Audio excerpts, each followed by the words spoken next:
Hey, welcome back to Hispanic Speak Out. We've been on the air for about 16 years here in Central Florida. First with Time Warner, then with Bright House, and now with Spectrum Cable. We'll be up on CBS starting in April, so we'll send out a notice on that. We want everybody to look at our show on CBS. I'm here with Bill Garlington. Bill Garlington is up and running against Stephanie Murphy for the 7th Congressional District, which encompasses all of Seminole County, parts of Orlando, Winter Park, Castleberry, and Altamont Springs. This is a very stark difference between the positions of Stephanie Murphy and Bill Garlington, who is running for her congressional seat.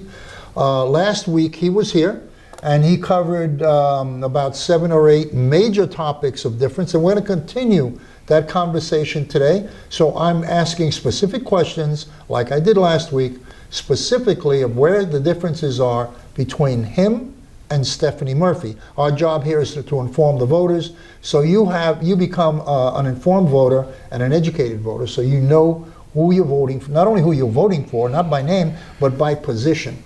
Bill, welcome back. Thank you. Okay. Glad to be here. More questions. Okay. So, on some of the questions we want, you say here, Social Security. What's your position on Social Security? Because that's a big one too. Okay, Social Security is broken. It's been broken for a very long time. So they just keep taking money from some other place and putting it back into Social Security. So what my plan is to privatize retirement. What that means is draw a line. At some particular time in a year, and let's just use 2030, by 2030, everybody that's over the age of 50, all right, would have an option to keep their Social Security that's already in play or opt out.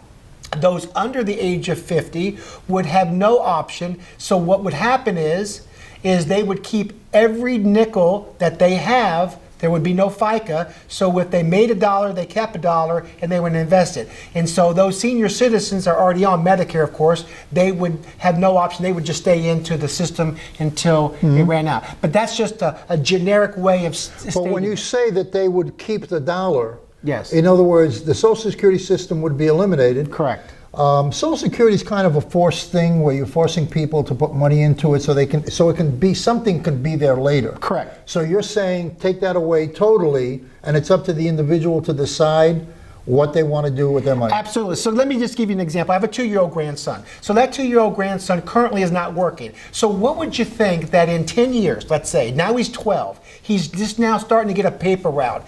That money that he continues to make is his. So if he's got a good mom and dad to help him invest it, and when he gets older, he invests it without the government taking a percentage and in hopes that you get it paid back to him, because most millennials are saying to themselves, so they're not going to see any kind of money that they're putting into the system now. And I agree with that. You don't think, the system is going to go bankrupt, I think. Correct. So why not have it? So with my grandson, who's 2 years old, in 20 years, he'll be 22, this Social Security would have already been phased out. This will be something for him to read about as far as past history, because moving forward, it would be up to him to invest it wisely. Okay. A lot of people, when you say that invest it wisely, okay, so we still have different levels of education in our society. And we have different levels psychologically. So the person who does not save his money from the very outset has to get awfully smart towards the middle in order to start saving money, or else that person will not have anything when they get to 60 or 65. Right. Okay. So what do we do with people? Because you know what's going to happen. There are going to be people left without any money. Okay. So what happens to them? Okay. So we didn't have enough time last week, so I'll just tell Danny and those voters who are listening, we are not separated by religion or race. This country is separated by ideology. You have the conservative, which I represent, ideology on one side, and you have the socialistic, liberal, progressive on another side, which believes in a nanny state, which believes, to Danny's point, that some people aren't going to be smart enough, or they don't want to save their money, so they're going to be dependent on the government. So here's the question when it comes to me and Stephanie Murphy. Here's the question. If you vote for Stephanie Murphy, that means you're telling me that you want a bigger nanny state to take care of you and your grandchildren and your children. I'm against that because America is, depression, pre-depression, you pull yourself up from the bootstrap. I'm for freedom. So what you need to do is educate yourself and if you want to spend all that money, that's okay. That's what America's all about. But you have people in your communities to help you. So I'm for a free America, and a free America means you got to work for it. So you take the safety net away, which is the federal government, you send it back down to the states where you have more power, to your state legislators and governor, okay, to get things done, but you take care of your 3-foot circle, which is yourself. You got to start taking care of yourself first before you can start taking care of somebody else. And if you depend on the federal government, which is the Democratic Party wants you to do, you'll be slaves or bondage to the very folks that I'm trying to break up, which is the federal government, to about 40%. Okay. Let's go to the next topic. Lobbyists. Okay. How do you feel about lobbyists? So Stephanie Murphy in her website believes that former politicians shouldn't be career lobbyists forever, and I agree with that. But I'm against lobbyists in a junction of a career Washingtonian bellweight lobbyist where they're just up there in Washington, hobnobbing with the swamp, the elitists, the Republicans, the Democrats, the people that I'm trying to remove or help turn to an ideology which is conservatism, which helps the people. So if you get rid of the lobbyists, the career lobbyists, then you have more freer time. Lobbyists are going to be always around. They're always going to be lobbyists, but you don't have to park them where they are now and where they sit in Washington, D.C., making back-ended deals and not really supporting the American voter. Okay. Let's go to the next topic. And what we're doing is we're hitting bills subject by subject to create a stark difference between Stephanie Murphy and his candidacy. So we're educating you, the voter, to understand better the difference between your candidates. All right, let's talk a little bit about something's come up, and it comes up frequently. It's come up with the Trump administration's school prayer in the schools, and also signage or crosses on public property. Okay. First of all, I believe in separation of church and state. That's in the Congress. The Bill of Rights and the Constitution. But the school prayer was taken out around 1963. It started back in the late 50s, and in 1960 it kind of went to the Supreme Court. And so before I even went to public school, there was no school prayer. We shouldn't be allowed to be afraid of having a moment of silence in our public school system, regardless if you're a Christian, a Jew, a Buddhist, a Muslim, whatever faith that you believe in a public school system that the federal government supports, you as an individual American should be able to silently sit there for a minute and pray to whoever you want to, or just sit there. So I'm all for... So what you're saying is you're giving the opportunity, the teacher in the class in the school, the public school, Right. is for public schools. Correct. They should be able to give students a minute or two just for self-thought. Reflection, self-reflection. And whatever you prayer. want to do with that quiet moment Right. is your business. I'm not saying Bible study. I'm not saying, church service. I'm saying a moment of silence. Okay. All right, we're going to go to the next thing. That's a big one also. That's a major piece of the Democratic Party platform is entitlement programs. We spend hundreds of billions of dollars on entitlement programs, which often and this is, I'm not saying this editorially, so don't misunderstand, but entitlement programs have been abused, and there's been theft of money, there's been misrepresentation. That's been in the news, so I'm not editorializing on it. How do you feel about entitlement programs? I'm against entitlement programs. Altogether? Altogether. Okay. And let me tell you why. The Democratic Party has been pandering over the last 65 years, around the mid-60s, pandering to the poor, the downtrodden, the black community, the Hispanic community to get their powerful vote. And when they say, send me more money so that we can help these poor people, it's called entitlement programs. All it does is put those communities into bondage to what I've been talking about, the powerful elite swampists, politicians who are controlling the narrative. And every year, every election, they get reelected. So the long story short is that the only thing that I believe that you're entitled to is life. Other than that, you're not entitled to anything, and we can debate that. So how I would do is support self-reliance, education, two-parent family, moral and Christian values, getting back to the basics of America, because if you do this, then you don't have to have that safety net. And then I will add also that if those folks that are downtrodden or that have disabilities and so forth, we're a compassionate country, so we're not going to kick them to the curb. We'll take care of those people. But there's been abusive, like you said, over the years, and the American person has been, involved as far as, taking up. So basically, those people who are medically, can't support themselves medically, if they have, they're crippled or whatever it is, you believe government should support those people accordingly. Absolutely. Because just because you're in a wheelchair doesn't mean you can't work. Right. You can do computer work. There's a lot of things that obviously, and that goes on every day. Those people work all the time. Correct. But you don't pander to them. Correct. You help them find a job and you let them become self-reliant. Correct. Okay. The next one I want to hit you with is the military. I know that it's common knowledge that Obama gutted the military. He reduced it down to planes flying by cannibalizing other planes. Right. So instead of getting parts and buying parts, he would take apart. If you had a jet fighter and that jet fighter needed a part, you take it off another jet fighter.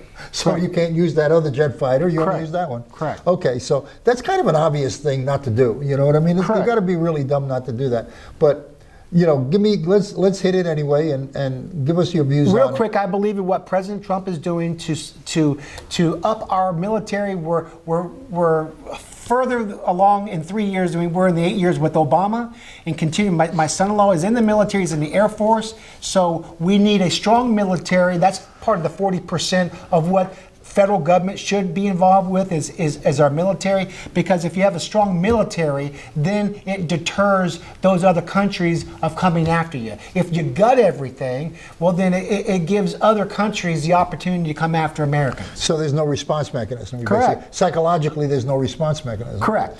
So I personally I agree with that. I agree that we are as a role in our role in the world. And because of our role in the world, we are a target. Correct. So that we have to have that response mechanism. I agree with you totally on that. That's one of the subjects that we absolutely, well, I agree with you on a lot of these, but as the interviewer, I'm not supposed to say that. I understand. I understand. All right. We only have a minute left, and we have a lot more to cover. So we're going to take a break. We will be back in a few minutes, and thank you, Bill. And we're going to continue with these interviews to let people know that Stephanie Murphy has a solid challenger. Thinking used car? Finally, there's a place just for you. Motor Trend Orlando, the all-new used car superstore. All makes, all models, all certified, all at one place. Hundreds of vehicles. Toyota, Honda, Nissan, Ford, Chevy, Lexus. All makes, all models. Prices up to 65% off original MSRP. All Motor Trend certified vehicles. Finally, the name you can trust in used cars. Motor Trend Orlando. Check it out at mtorlando.com or visit our 35,000-foot indoor showroom today. Motor Trend Orlando. Single year because she's in foster care, because her father abused her, and her mother couldn't believe her. She is the child I am for. I am a volunteer child advocate. I am you. Florida residents call toll-free 866-341-1425. Hi, I'm Danny Ramos, and welcome to this week's edition of Hispanic Speak Out TV. We have been on the air for 16 years over originally Time Warner, then Bright House, and now Spectrum Cable. We broadcast in 7 counties throughout Central Florida. Coming soon, we'll be on CBS with this same show, so it'll be a simulcast with Spectrum and CBS. And we're also on the radio every Saturday on 97.9 FM. That will be in the Spanish language, and it's every Saturday between 1 and 2 p.m., where we also talk about issues of concern to Hispanics, and we're getting into the politics. We're coming up to a presidential, so we are going to be covering a lot of issues that have to do with politics in our community and enlightening you as the listener as to the issues and who represents what issues. I'm here today with an icon. This gentleman is living history of the United States. Many of you, most of you probably remember the Bay of Pigs invasion when under John F. Kennedy, the United States and the Cuban brigades invaded Castro's Cuba, which was a major failed attempt due to the lack of support by the United States government during the invasion process. Frank de Verona is the gentleman to my left, and he was actually there. So this is an eyewitness, which is extremely rare, to the Bay of Pigs invasion and what happened with the Kennedy administration at that time. We're going to divide this broadcast up into two parts. First, we want him, and I'm going to be quiet because he's going to tell you all about what happened during the Bay of Pigs invasion, very historical. And then in part two, we're going to talk about how Cuba became communist, what happened to Cuba, how it was, how it is now, and how that concept is embedded into our elections that are coming up in November. Okay, Frank, it's your turn now. I said enough. Take us back to the Bay of Pigs invasion. Where were you? And then just go from there. Okay, well, first of all, thank you for the interview. It's my Danny. pleasure. Well, my brother and I were studying at Georgia Tech in Atlanta, Georgia. And in March 1961, we came to Miami and we told our parents that we wanted to join the brigade that was being trained in Guatemala. I was only 17, my brother was 19. My father refused to sign for me because I was a minor. I said, well, I'm going to be a bum. If you don't sign, I won't study. I'll just be in this sofa here the rest of my life. Finally, my father signed, so my brother was already there a week ahead of me. I arrived in Guatemala April 1st, 1961. I had 13 days of training. After that, we went to Puerto Cabezas, Nicaragua, where we have obsolete Liberty-type ships that you have never been using an invasion. And that's where I boarded a ship called the Houston. We arrived early, around maybe perhaps 1 a.m. in the morning, April 17th, at the Bay of Pigs. My ship was supposed to land in Playa Larga. We were on board with an experienced battalion, the 2nd Battalion. Mine was the 5th Battalion, made of people like me that had just arrived. And we were told there were no enemy planes because we were going to wipe all the planes. And then early in the morning at 6:30, I saw these beautiful B-26s. I saw it was one of ours. So I began screaming in happiness. And it was shooting at us on board the ship. But going a little bit further than that, they brought outboard motors that fit 9 people. They mixed the oil and the gasoline incorrectly. It was sabotage done in Puerto Cabezas. They gave us those ships. We had a crane. So when we arrived in front of Playa Larga, they took one little boat. The crane made so much noise. I'm sure the noise was heard in Havana. And as soon as we had the first little ship on the water, we being shot at with 50 caliber machine guns. The CIA had said there were no enemy troops in the area. There were 1,000 enemy soldiers at Playa Larga and Playa Girón. So we began being shooting. Then a lot of our boats could not start because they had mixed the gasoline incorrectly with the oil. And others, so they stalled in the water. Anyway, we began landing at 1 o'clock. The 2nd Battalion was able to land except for one squad. And even though there were only 120, 130 soldiers, they defeated the people on the shore. But when morning came, we had no boats for us to land. So I was still on the Houston waiting to disembark. And that's when we were being attacked by T-33 jets that Cuba had, Sea Furies, which is a fast enemy plane, and B-26s. Cuba had 8 planes left. They were supposed to have no planes. It's a lengthy story to tell, but anyway. So our ship was attacked, and finally, around 9:30 in the morning, a rocket from a Sea Fury entered our ship. We did not blow up by a miracle because it didn't explode. That rocket didn't explode, but it made a hole in the bottom of the ship, and we began to sink. Our ships were floating bombs. We couldn't smoke for 3 days from Nicaragua to the Bay of Pigs. We were walking on top of planks, and below the planks were 55 gallons of oil and gasoline for the planes, and below the ground we had enough 4.2 mortars. We had all grenades, all type of weapons, because we were only 1,500 soldiers, but we had enough weapons for 15,000 people. Now, Kennedy ruined the invasion. The CIA had planned an invasion in Trinidad. Trinidad was next to the Escambray Mountains of Cuba. There were already a lot of anti-Castro guerrillas fighting in the Escambray Mountains. They had piers for our ships. They had 20,000 people in Trinidad. Most of them were helping the guerrillas. They were anti-communists. So we would have recruited soldiers in Trinidad, plus the ones already fighting from the hills, that our Air Force from Guatemala, from Nicaragua, were supplying with weapons. The plan, there were 250,000 enemy soldiers. We were only 1,500. You cannot change one little thing of a plan for us to have a chance of success. The man that planned the invasion fought with MacArthur. He planned the landing on Incheon in Korea. He was a Marine colonel. He knew what he was doing. The Joint Chief of Staff reviewed the Trinidad plan, and they said this is a plan that can succeed. The idea was we had a government in exile in Miami. There were once we got the beachhead, and there were only 2 roads leaving Trinidad from Havana, and there was also a river that would block one side. To the west was the Escambray Mountains. It was a perfectly defensive place.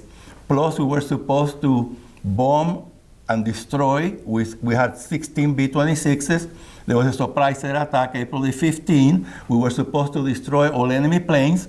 And in the morning of the 15th, in the afternoon, we will blow up the tanks. They were one next to each other. We will blow up the refinery, so there wouldn't be any oil, any gasoline for them to move their tanks. Cuba had Stanley tanks. The Soviet Union really supplied Cuba very well. They had all types of weapons, tons and tons of weapons. And they had 250,000 soldiers. So the idea was our Air Force will wipe them out. 3 days of bombardment, 15, 16, and 17. President Kennedy reduced the first airstrike from 16 B-26s to only 8. That left 8 planes, enemy planes. And we lost a B-26 that got shot down, so we lost the first 2 pilots. Then Dean Ross, a member of the Rockefeller Foundation, a globalist group, told the president, cancel the rest of the airstrikes.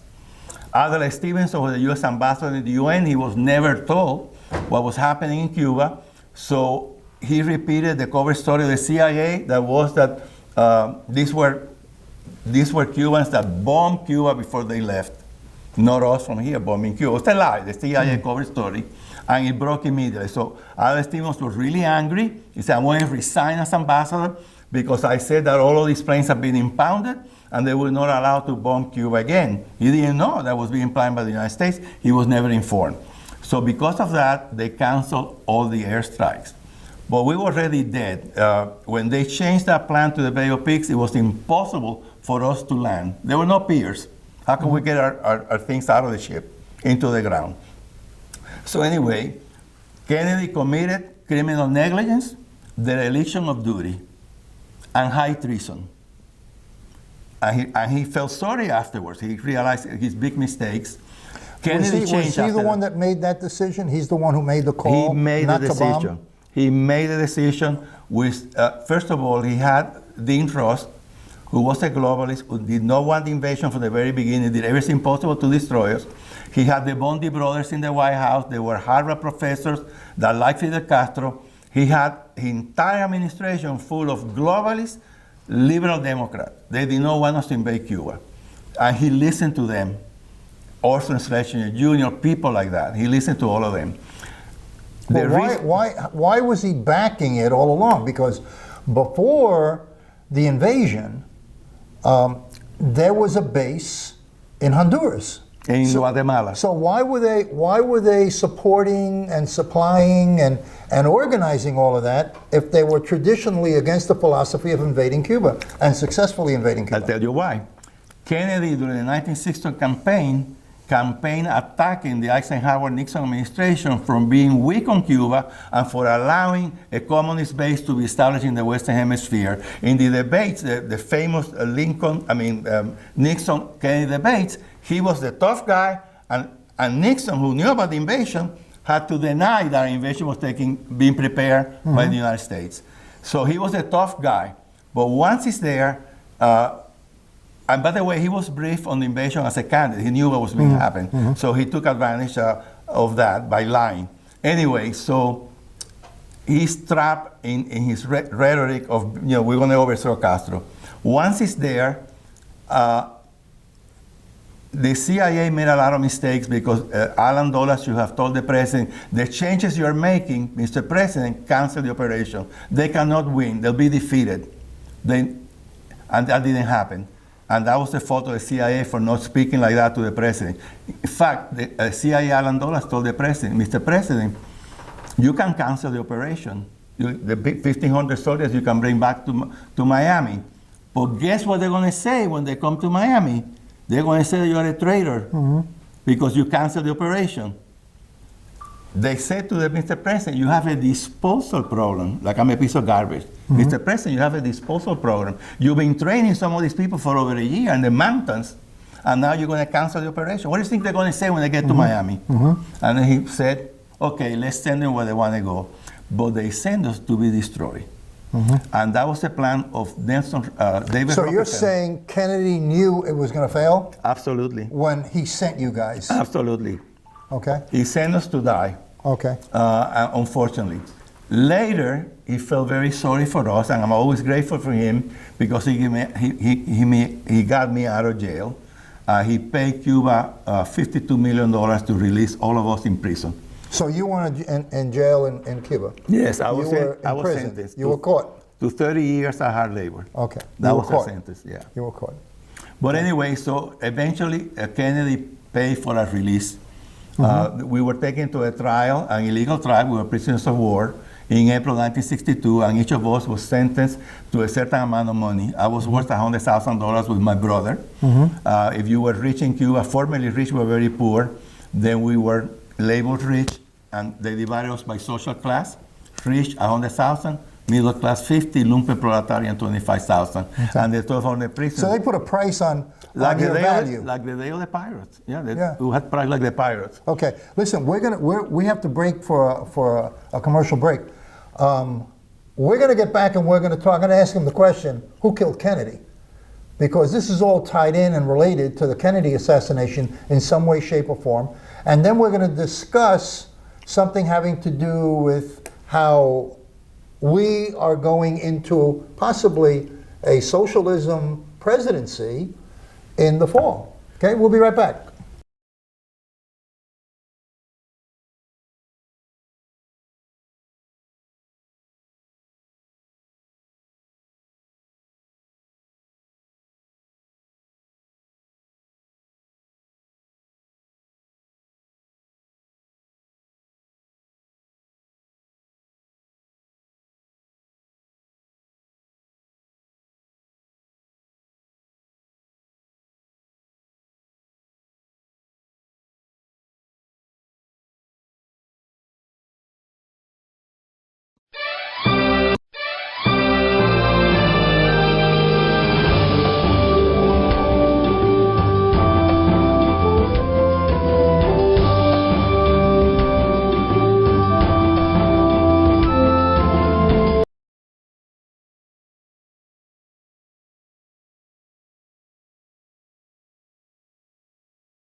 Thinking used car? Finally, there's a place just for you. Motor Trend Orlando, the all-new used car superstore. All makes, all models, all certified, all at one place. Hundreds of vehicles. Toyota, Honda, Nissan, Ford, Chevy, Lexus. All makes, all models. Prices up to 65% off original MSRP. All Motor Trend certified vehicles. Finally, the name you can trust in used cars. Motor Trend Orlando. Check it out at mtorlando.com or visit our 35,000-foot indoor showroom today. Motor Trend Orlando.